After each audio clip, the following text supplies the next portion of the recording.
नमस्कार, आदाब, सत श्री अकाल दोस्तों। मैं हूं आपकी दोस्त और होस्ट स्वप्निल और मेरे YouTube चैनल स्वप्निल टॉकीज में आप सभी का बहुत बहुत स्वागत है।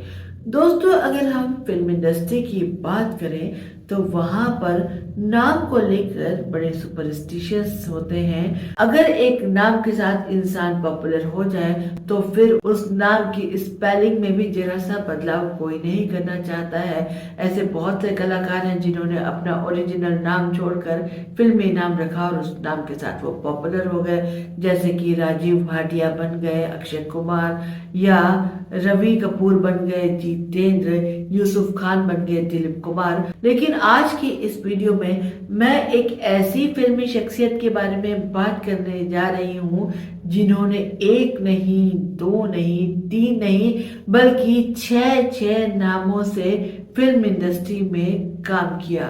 आप हैरान हो गए होंगे, है भाई, एक बहुत ही महान संगीतकार है जिन्होंने 6 अलग अलग नाम से फिल्मों में संगीत दिया है, कभी गीत गाए हैं, और वो संगीतकार हैं सी रामचंद्र। 1942 में उन्होंने अपनी पहली हिंदी फिल्म सुखी जीवन में संगीत दिया था और इस फिल्म में उनका नाम था राम चितलकर। उन्होंने अपने एक इंटरव्यू में बताया कि उससे पहले वो मिनर्वा मूवीटोन नाम की एक फिल्म कंपनी के साथ कॉन्ट्रैक्ट में बंधे थे, तो उनके कॉन्ट्रैक्ट के तहत वो बाहर की फिल्में नहीं कर सकते थे।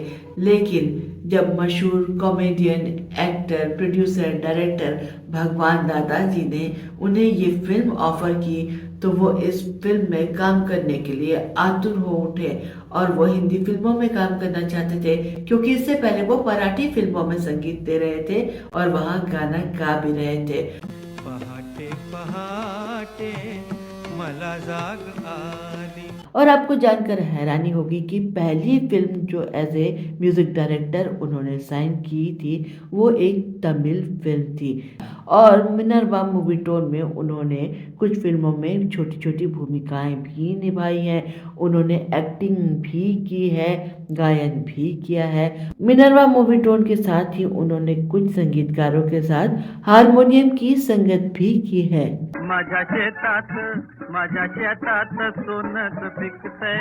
तो हिंदी फिल्म में काम करने के लिए उन्होंने अपना नाम रख लिया राम चितलकर और ये नाम उन्होंने आगे भी जारी रखा।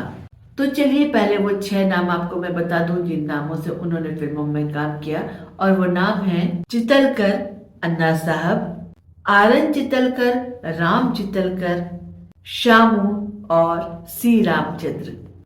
वो गीत गाते थे तो नाम रखते थे चितलकर। उनके जानने वाले, उनके करीबी उन्हें प्यार से अन्ना साहब करके पुकारते थे और 2 फिल्मों में उन्होंने इस नाम से भी संगीत दिया है और वो फिल्में हैं बहादुर प्रताप और मतवारे। मराठी फिल्मों में वो RN चितलकर के नाम से संगीत दिया करते थे।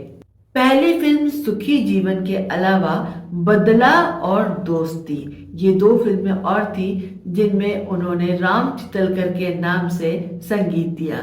शामू नाम से भी उन्होंने एक फिल्म में संगीत दिया और वो फिल्म है ये है दुनिया, और उसके बाद की सभी फिल्मों में उन्होंने सी रामचंद्र के नाम से संगीत दिया। ये जिंदगी उसी की है। आया होली का त्योहार, उड़े रंग की बौछार। चपलम चपलाई रे दुनिया को छोड़, वो मेरे पिया गए रंगून। श्री रामचंद्र जी बहुमुखी प्रतिभा के इंसान थे। उन्होंने गीत लिखे भी, कंपोज भी किए, खुद वो गाते भी थे और कुछ फिल्मों में उन्होंने काम भी किया है और फिल्मों में उनका संगीत की तो क्या कहने, एक से एक हिट संगीत उन्होंने दिया है। धीरे से आ जा रही अखियाँ नून, कितना हंसी है मौसम, कितना हंसी सफर है।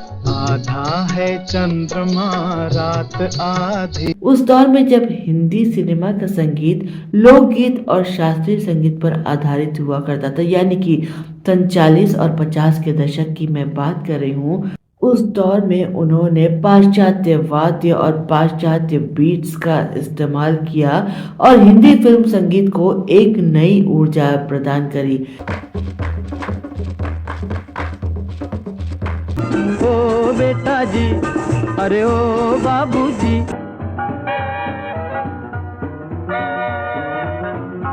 याद करिए उनके कंपोज किए हुए गीत, चाहे वो इना मीना डी का हो, शोला जो भड़के या फिर आना मेरी जान संडे के संडे। शोला जो भड़के दिल मेरा धड़के, इना मीना डी का डायटा मैनी का माका नाका नाका, आना मेरी जान संडे के संडे। ये सारे गीत उस जमाने के हिसाब से समय से बहुत आगे थे।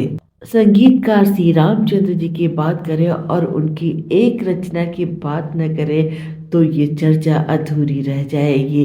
दोस्तों, मैं बात कर रही हूँ श्री रामचंद्र जी की अमर रचना पैट्रियोटिक सॉन्ग यानी कि देशभक्ति गीत ऐ मेरे वतन के लोगों जरा आंख में भर लो पानी की।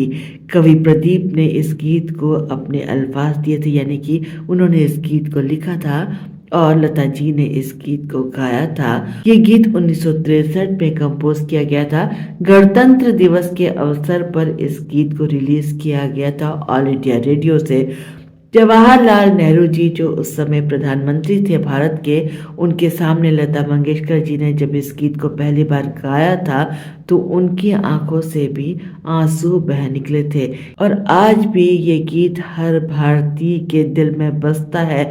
जब भी कोई इस गीत को सुनता है, गाता है, गुनगुनाता है तो भारतीय सेना के लिए मन में सम्मान कई गुना ज्यादा बढ़ जाता है, आंखें नम हो जाती हैं।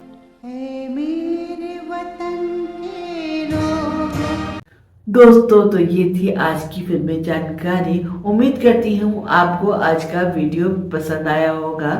अगर आपको मेरे चैनल पर प्रसारित होने वाली ये फिल्मी जानकारी पसंद आ रही है तो मेरे चैनल को सब्सक्राइब करिए, बेल आइकन को हिट करिए जिससे कि सभी नोटिफिकेशन आप तक समय से पहुंच पाए।